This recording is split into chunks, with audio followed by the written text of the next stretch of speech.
여러분, 오늘은 제가 캐나다 워홀에 와서 3개월 동안 느낀 점을 좀 여러분들이랑 공유를 해보려고 하는데, 일단 저는 온 지 129일이 됐고요. 4개월 조금 넘은 시점에서 이 영상을 찍는 이유는 3개월, 솔직히 100일 좋죠. 근데 뭔가 아직 내가 후기를 말하기에는 뭔가 많은 걸 경험하지 않은 것 같아서 딱 100일 기념으로 찍고 싶었는데 이제 찍지 못했고 이제서야 찍게 됐습니다. 그래서 이제 하나하나씩 얘기를 해가면서 제가 경험했던 것들을 얘기해 보도록 하겠습니다. 3월 27일로 거슬러 올라가 보도록 하겠습니다.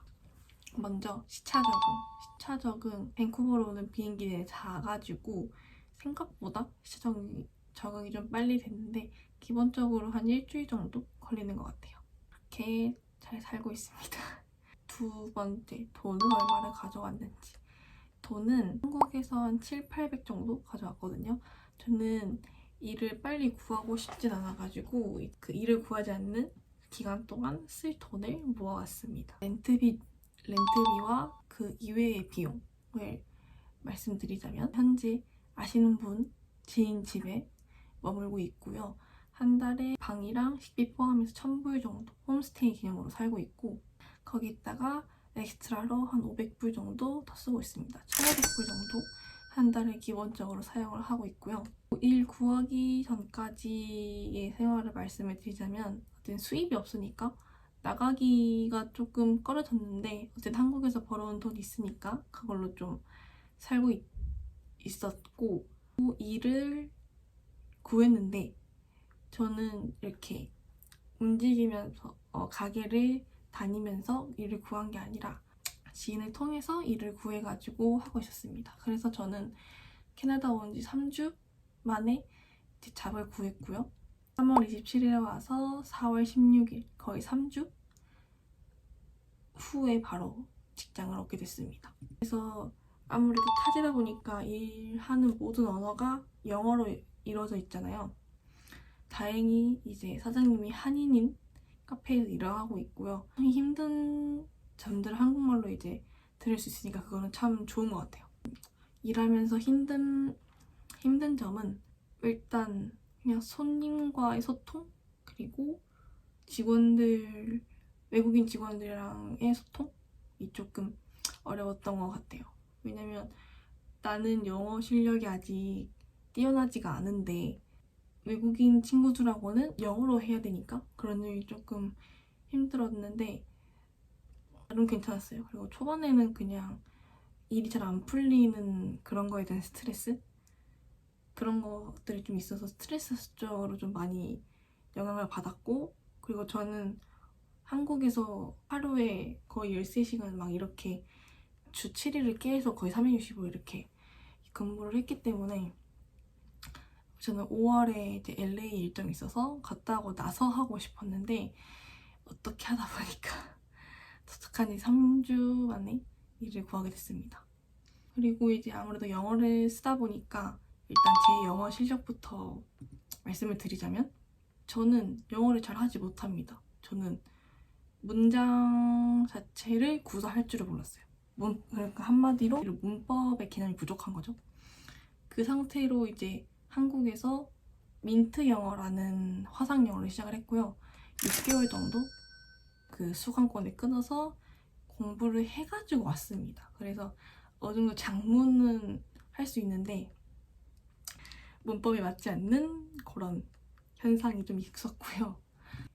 조금 기초에 다져서 왔으니까 어느 정도 내 실력이 좀 늘었겠지?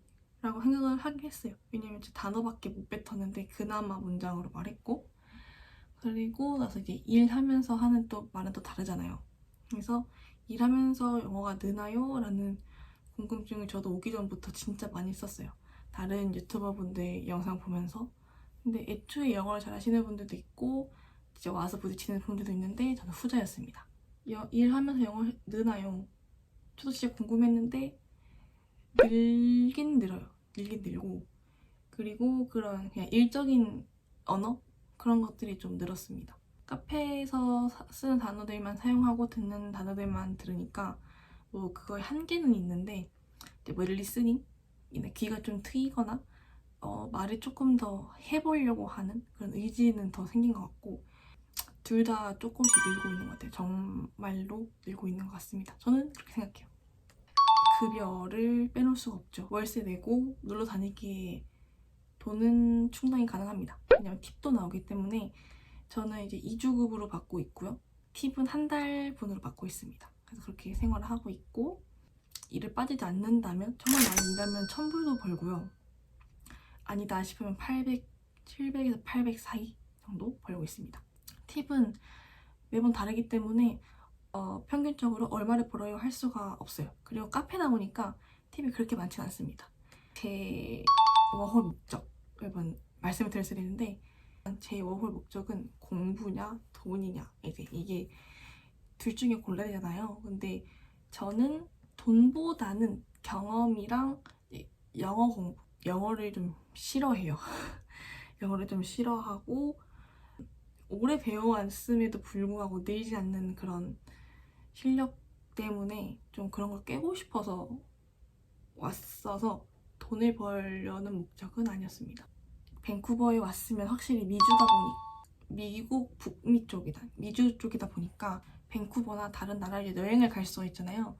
제가 오늘 기준 8월 2일 기준으로 놀러 갔던 데를 좀 얘기를 해드리자면 일단 첫 번째로 교회 끝나고 그냥 교회 청년들이랑 같이 뭐 파크를 간다거나 벨카라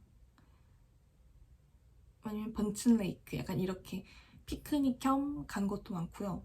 또 밴쿠버도 오늘 밴쿠버도 다녀왔고 캠핑도 2번 갔다 왔어요. 캠핑은 이번 주에 이제 한번 3박 4일로 갔다 왔었고 케빈 캠핑이라고 잘 수 있는 곳이 따로 마련되어 있고 이제 식사나 이런 것만 바로 그 앞에서 하는 그런 케빈 캠핑도 갔다 왔습니다. 이번 주 3박 4일 캠핑은 스쿼미시에 있는 앨리스 레이크 캠핑장으로 갔다 왔고요.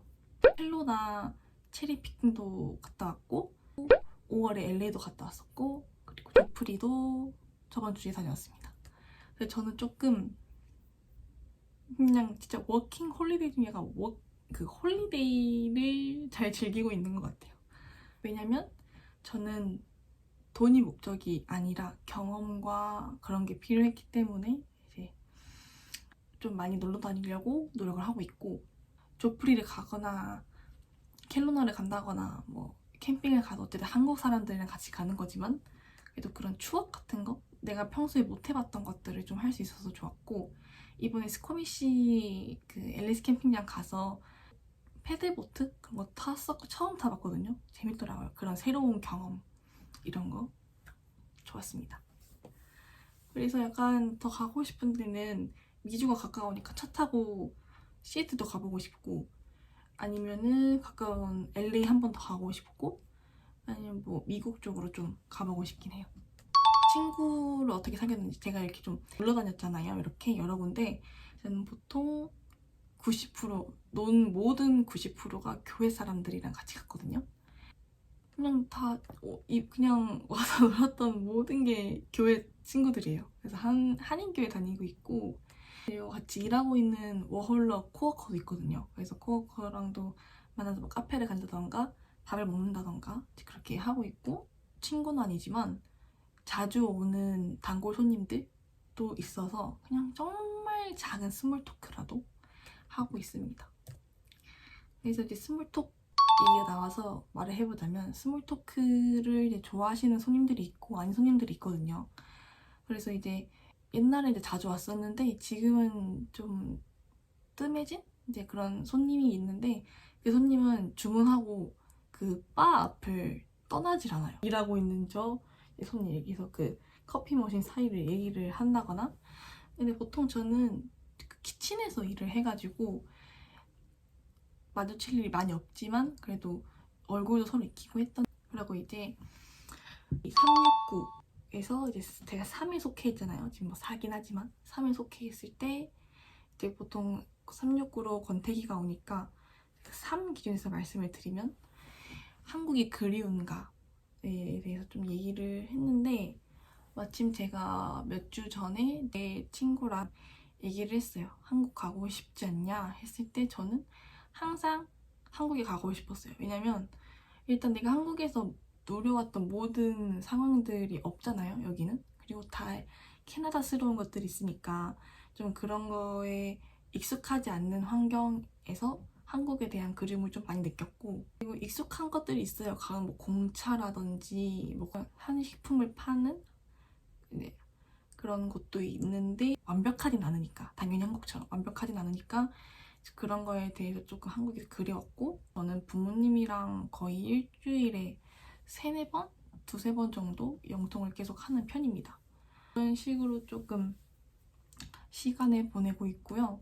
이제 워홀을 오게 되면 연장을 생각하는 사람들도 있고 아니면 딱 2년만 하고 가야겠다는 사람들이 있는데, 저는 아직 3, 4개월밖에 안 됐잖아요. 그래서 약간 아직 이 캐나다에 적응은 했지만 여기가 정말 내가 살았을 때 내가 만족할 수 있나? 약간 이런 생각이 좀 많이 있거든요. 아직은 잘 모르겠어요. 아직까지는 한국이 너무 많이 그리워서. 연장 생각이 있냐라고 물어본다면 아직은 X입니다. 영주권 생각이 있나? 영주권을 목표로 하고 오시는 분들도 있고, 아니면 와서 살았는데 너무 좋은 것 같아, 나랑 잘 맞는 것 같아, 영주권 따고 싶다 이렇게 생각하시는 분들도 있을 거예요. 근데 저는 왜냐면 아직 연장 생각도 없는데 영주권까지 생각한다는 거가 조금 모순이라고 해야 되나요? 그리고 이제 마지막으로 워홀을 추천하는가? 저는 3월에 와서 지금 한창 여름 시즌을 보내고 있는데 너무 만족스러워요. 한국처럼 습하지도 않고 뭔가 좀 더 액티비티한 활동들이 많이 할 수 있고 산책로도 엄청 많거든요. 한국에는 캐나다처럼 공원이 많지가 않아서 뭔가 딱히 산책을 어디 하러 간다거나 이러기가 조금 뭔가 경험을 많이 해보진 못했는데, 여기 오니까 공원이 너무 많은 거예요. 그래서 공원도 너무 좋고, 그리고 뭔가 조금 더 한국보다 좀 이렇게 여유로운 느낌? 삶들이. 근데 약간 삶들이 여유롭다 보니까 내가 오늘 하루 핸드폰을 몇 시간 해서 마무리하면 시간을 허투루 쓴 느낌이 살짝 있긴 해요. 그런 걸 이제 그냥 친구들이랑 얘기를 하다 보면은 언니가 너무 한국에서 일을 많이 하다 와서 좀 그런 게 적응이 아직 안 된 게 아닐까? 언니가 너무 빡센 하루를 살아와서 그런 생활들을 살아와서 그게 느껴진 거 아닐까? 이렇게 얘기를 많이 해줬는데, 그냥 저는 아직도 뭔가를 하고 싶고 좀 그런 것도 있어서 약간 고민거리가 아직도 많긴 한데, 자유로움을 경험해보고 싶다면 워홀 오는 거 추천드립니다. 꼭 추천이라고 해서 각자 느끼는 게 다르기 때문에 저는 그냥 이런 사소한 거에 너무 만족을 하거든요. 그래서 그런 여유가 필요한 사람들, 아니면 내가 해외 경험을 해보고 싶은 사람들 추천드립니다. 이 영상을 남겨놓은 이유는 제가 3개월 동안 느꼈던 그런 감정들을 조금 남겨놓으려고 해놨던 건데, 롱폼으로 올리지 않고 숏폼으로 많이 올렸었는데 그런 거에도 다 이렇게 돼 있잖아요, 기록들이. 근데 이렇게나마 제 감정들, 제가 느꼈던 것들을 조금 나누고 싶어서 이 영상을 찍어봤고요. 내년 2월에 한국에 잠깐 들어갈 예정이에요. 그래서 이렇게 해서 제 3개월 후기? 생활 후기? 좀 남겨봤는데, 제가 유튜브를 봤을 때 뭔가 막 속 시원하게 이렇게 알지 못했던 것들? 이런 게 좀 있었거든요. 저는 좀 그거를 풀어보려고 이걸 준비했는데 잘 됐는지 모르겠습니다. 그래서 혹시나 뭔가 좀 가려운 부분들이 있으면은 댓글로 이렇게 적어주시면은 제가 최대한 뭔가 되게 열심히 이렇게 제가 느꼈던 점들을 알려드리고 싶네요. 아무튼 이렇게 해서 이제 오늘의 영상은 끝이 났고요. 앞으로도 롱폼 같은 거 좀 많이 만들어서 올릴 테니까 이번 영상은 여기까지입니다. 그러면 안녕.